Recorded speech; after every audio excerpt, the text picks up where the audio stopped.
அனைவருக்கும் வணக்கம். 10ஆம் வகுப்பு தமிழ் சரியாமா. கடந்த வீடியோவில் என்ன பார்த்தோம்? தொடர் விடைப்பட்ட வண்ணங்களை உங்கள் எண்ணங்கள் கொண்டு நிரப்புக. இதுவரைக்கும் 10 மூலமாக அடுத்து பார்க்கக்கூடியது பொருத்தமானவற்றை சொற்பெட்டியில் கண்டு எழுதுக. இருக்காமா? சரி.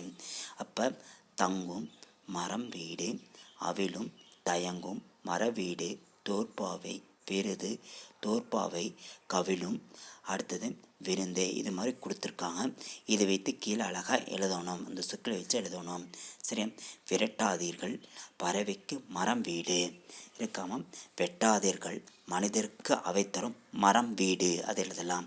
முதல்ல மர வீடு எழுதிட்டு ரெண்டாவது என்ன எழுதுற? மரம் மெய் எழுத்து விட்டு எழுதணும். சரியா? மாற்றி எழுதனா தப்பாயிரும். மறுபடியும் சொல்கிறேன். விரட்டாதீர்கள் பறவைக்கு மரம் வீடா மர வீடா அப்படின்னு பார்க்கும்போது என்ன சொல்லுவேன்? மரம் வீடு. அப்போ மர வீடு தான் சரியானது. தப்பு. மர வீடு. வெட்டாதீர்கள் மனிதருக்கு அவை தரும் மரம் வீடு இதான் சரியானது. அதை மேலே இருக்கிறது தப்பாக கொடுத்துருக்கான். அப்போ என்ன எழுதி மாற்றிடுங்க. அப்போ என்ன பண்ணணும்? அப்போ பார்க்கும்போது அழிச்சிருங்க.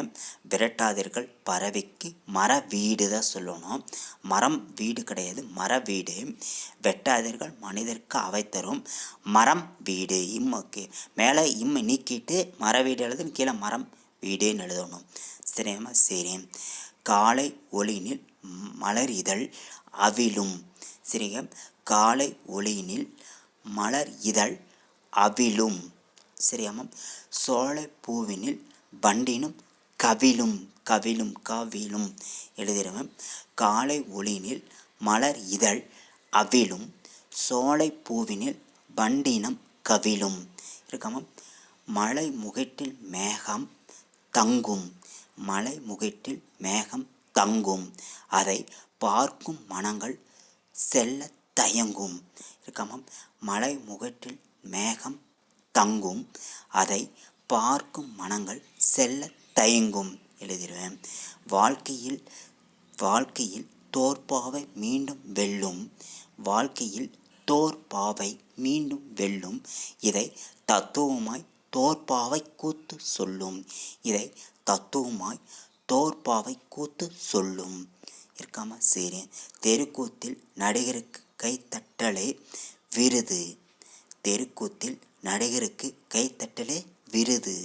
அதில் வரும் காசு குறைந்தாலும் அது வேயவர் விருந்து. அதில் வரும் காசு குறைந்தாலும் அது வேயவர் விருந்து. இது மாதிரி தான் கரெக்டாக எழுதணும். சரியாமா? சரி. அடுத்து நான் பார்க்கக்கூடியது அகராதியில் காண்க. தாள். தாள் என்றால் தாளாட்டு. தாள் என்பது பொருள் கேட்டேன்னு சொல்லுவேன். தாளாட்டு. உழுவை. உழுவைனா புலி. உழுவை என்பது பொருள் புலி. சரி. அடுத்தது அகவுதல். அகவுதல் என்றால் ஒளித்தல். அகவுதல் என்றால் ஒளித்தல். ஏந்தலில் மிகுந்த அழகு. ஏந்தல் என்பது பொருள் மிகுந்த அழகு. அணிமை. அண்மை. அணிமை என்பது பொருள் அண்மை. சரி. அடுத்து காட்சி கண்டு கவினுரை எழுதுக. இருக்கா? இது பார்க்கும்போது 2 விதமாக பாடல் சொல்லலாம். உங்களுக்கு எது எளிமையாக இருக்கோ அதை வச்சு எழுதிக்கோங்க. இருக்கமா? சரி. ஒய்யாரமாய் ஆடும் கலை. ஒய்யாரமாய் ஆடும் கலை ஒயிலாட்டம் ஆன கலை. ஒய்யாரமாய் ஆடும் கலை ஒயிலாட்டம் ஆனம் கலை. ஆண்கள் சார்ந்த கலை குழுவாய் ஆடும் கலை. ஆண்கள் சார்ந்த கலை குழுவாய் ஆடும் கலை. பறைக்கு இசைந்தாடும் கலை.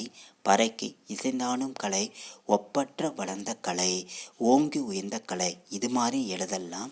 சரியாமா? உங்களுக்கு எது ஈஸியாக இருக்க எழுதிக்காங்க. மேலே தாளத்தோடு ஆடி மகிழுங்கள். மேலே தாளத்தோடு ஆடி மகிழுங்கள். தாளம் தப்பாமல் நெளிந்து ஆடுங்கள். தாளம் தப்பாமல் நெளிந்து ஆடுங்கள். அழகான துணியசைத்து ஆடுங்கள். அழகான துணியசைத்து ஆடுங்கள். கால் தடம் மாற்றி ஆடுங்கள். கால் தடம் மாற்றி ஆடுங்கள். கண்ணுக்கு இனிய நடனத்தை அளித்திடுங்கள். கண்ணுக்கு இனிய நடனத்தை அளித்திடுங்கள். இருக்காமா? மேலே தாளத்தோடு ஆடி மகிழுங்கள். தாளம் தப்பாமல் நெளிந்து ஆடுங்கள். அழகான துணியசைத்து ஆடுங்கள். கால் தடம் மாற்றி ஆடுங்கள். கண்ணுக்கு இனிய நடனத்தை அளித்திடுங்கள். இது மாதிரி எழுதலாம். உங்களுக்கு எது ஈஸியாக இருக்கோ எளிமையாக இருக்கோ அதை வைத்து எழுதிக்கலாம். சரியாமா? சரி. செயல் தொற்றுக்கு நிற்க அதற்கு தக. நிற்க அதற்கு தக அடிக்கடி கேட்கக்கூடிய வினாமாம். இது பயன்படுத்திக்கோங்க. சரியாமா? சரி. அரசின் பொங்கல் விழாவில் சிற்றூர் கலைகளை காட்சியளிக்கிறார்கள். அரசின் பொங்கல் விழாவில் பார்க்கும் பொழுது சிற்றூர் கலைகளை காட்சியளிக்கிறார்கள்.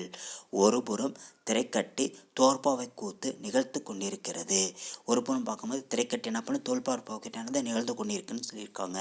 இன்னொரு புறமும் பொம்மலாட்டம் ஆடிக்கொண்டிருந்தன. இன்னொரு புறம் பார்க்கும்போது என்ன சொல்லியிருக்காங்க, பொம்மலாட்டம் பார்க்கும்போது ஆடிக்கொண்டிருக்காங்க. சற்று நடந்தால் தாரை தப்பட்டை முழங்க ஒயிலாட்டம் ஆடியவாறே மன்னனின் மகள் அடுத்த மண்ணின் மக்கள் பார்க்கும்போது ஆடியவாறு யார் பார்க்குறாங்க, மண்ணினுடைய மக்கள் பார்க்கும்போது இக்கலையை நீங்கள் நண்பர்களுடன் பார்த்தவாறும் சுவைத்தாரும் சொல்கிறீர்கள். இருக்காம இக்கலைகளை பாதுகாக்கவும் வளர்க்கவும் மேல்மேலும் பரவலாக்கும் நீங்கள் செய்ய விருப்பவற்றை வரிசைப்படுத்திருக்காங்க. இந்த கலை பார்க்குறீங்களா, இந்த கலை பார்க்கும்போது தொடர்ந்து நடைபெறணும் அப்படின்னா என்ன பண்ணணும் அதுக்கு சொல்லி அழகாக சொல்லியிருக்கக்கூடியது இது. அடுத்து பார்க்கும்போது பிறந்தநாள் விழாக்களில் மயிலாட்டம் முதலான கலைகளை நிகழ்த்த முனைவேன். பள்ளியில் இருக்கும் போதும் சரி இந்த கலைகளை பராமரை கலையை நம்ம என்ன பண்ண மறக்க விடக்கூடாதுன்னு சொல்லி அது எப்படி மறந்து விடாமல் எப்படி தொடர்ச்சி செய்வீங்க, எந்த நிகழ்ச்சியிலே இந்த ஒயிலாட்டமோ கரகாட்டமோ மயிலாட்டமோ இருக்க அந்த கலைகளை எப்படி நடத்துவீங்க அப்படின்னு சொல்லியிருக்காங்க பாரு. பிறந்தநாள் விழாக்களில் மயிலாட்டம் முதலான கலைகளை நிகழ்த்த முனைவேன். எங்கள் குடும்ப விழாக்களில் பொம்பலாட்ட நிகழ்த்த ஏற்பாடு செய்வேன். குடும்ப விழாக்களில் என்ன பண்ணும் பொம்பலாட்ட நிகழ்த்த ஏற்பாடு செய்வேன் இது சொல்லலாம். அடுத்து பார்க்கும்போது இன்னொரு விதமாக சொல்லலாம், எங்கள் ஊர் திருவிழாவில் தாரை தப்பட்டை நிகழ்வை நடத்துவேன். எங்கள் ஊர் திருவிழாவுக்காக என்ன பண்ணுவேன், தாரை தப்பட்டை நிகழ்வை என்ன பண்ண நான் நடத்துவேன். அடுத்து பார்க்கும்போது என் பள்ளியில் பொம்பலாட்ட நிகழ்வுக்கு ஏற்பாடு செய்வேன். பொம்பலாட்ட நிகழ்வுக்கு என்ன பண்ணுவேன் நான் ஏற்பாடு செய்வேன் சொல்லலாம். என் பள்ளியில் பார்க்கும்போது பொம்பலாட்ட நிகழ்வுக்கு நான் என்ன பண்ணுவேன் ஏற்பாடு செய்வேன். அது சரி. அடுத்தது எங்கள் ஊர் இளைஞர்கள் இணைந்து ஒயிலாட்ட பயிற்சி பெறுவோம். ஒயிலாட்டத்தை பற்றி பயிற்சி நாங்கள் பெறுவோம் சேர்ந்து. அடுத்து எங்கள் கிராமத்தில் பார்க்கும்போது நாட்டுப்புற கலையை வளர்ப்போம். எங்கள் கிராமத்தில் பார்க்கும்போது என்னது நாட்டுப்புற கலைகள் வளர்ப்பதற்கு நான் ஏற்பாடு செய்யக்கூடியது இது. சரியாமா இது. அதே இன்னொரு டைம் சொல்கிறேன் பாரு. பிறந்தநாள் விழாக்களில் மயிலாட்டம் முதலான கலைகளை நிகழ்த்த முனைவேன் கொடுத்துருக்காங்க. எங்கள் குடும்ப விழாக்களில் பொம்பலாட்டம் நிகழ்த்த ஏற்பாடு செய்வேன். சரி. கீழே பார்க்கும்பொழுது எங்கள் ஊர் திருவிழாவில் தாரை தப்பட்டை நிகழ்வை நடத்துவேன். உங்கள் திருவிழாக்களை என்ன பண்ணுவேன், தாரை தப்பட்டை நிகழ்வுகளை நடத்த ஏற்பாடு செய்வேன் சொல்லலாம், நடத்துவேன். அடுத்து என் பள்ளியில் பொம்பலாட்ட நிகழ்வுக்கு ஏற்பாடு செய்வேன். எங்கள் பள்ளிக்கால என்ன பண்ணுவேன், பொம்பலாட்ட நிகழ்வுக்கான நான் என்ன பண்ணுவேன் ஏற்பாடு செய்யக்கூடியதாக இருக்கலாம், ஏற்பாடு செய்வேன். எங்கள் ஊர் இளைஞர்கள் இணைந்து ஒயிலாட்ட பயிற்சி பெறுவோம். உள்ளூர் இளைஞர்கள் சேர்ந்து எனது ஒயிலாட்ட பயிற்சி பெறுவதற்கு நாங்கள் இது செய்வோம். அது மட்டும் இல்லாமல் அடுத்து எங்கள் கிராமத்தில் நாட்டுப்புற கலையை வளர்ப்போம். கிராமத்திற்கான என்ன பண்ணுவோம், நாட்டுப்புற கலையை வளர்ப்பதற்கு ஏற்பாடு செய்யக்கூடியது இதுமா. சரியா.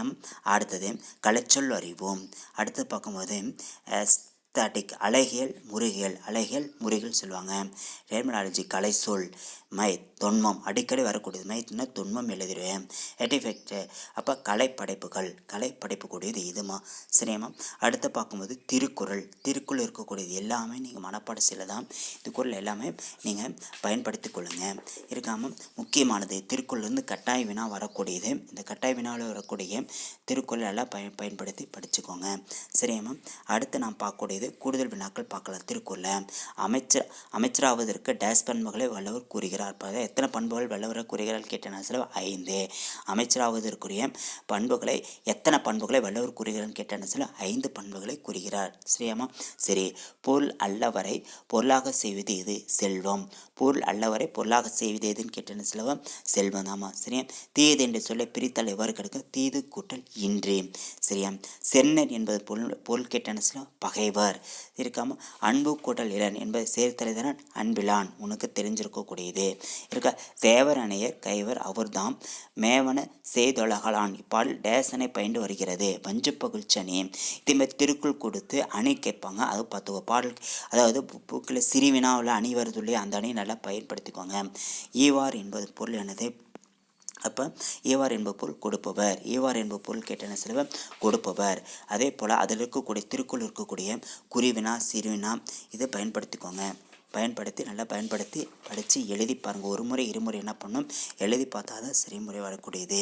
எழுத்தெல்லாம் கற்பவை கட்டப்பில் பார்த்துக்கலாம். இதில் குறிவினா சிறுவினா இருக்காமல் அதே மாதிரி சிறுவினால் பார்க்கும்போது கண்டிப்பாக திருக்குறளிலிருந்து கட்டாய வினா கொஸ்டின் கேட்பாங்க, 2 மார்க் கேட்பாங்க. அடுத்து பார்க்கும்போது சிறுவினாலும் கட்டாயமாக கேட்கக்கூடிய வினாதாமா சரியாமா. அடுத்தது இயல் 7 இருக்கக்கூடிய கற்பவை கட்டப்படும் பாடல் குறி வினாவோ அடுத்த வகுப்பில் அறிவோம். மிக்க நன்றி.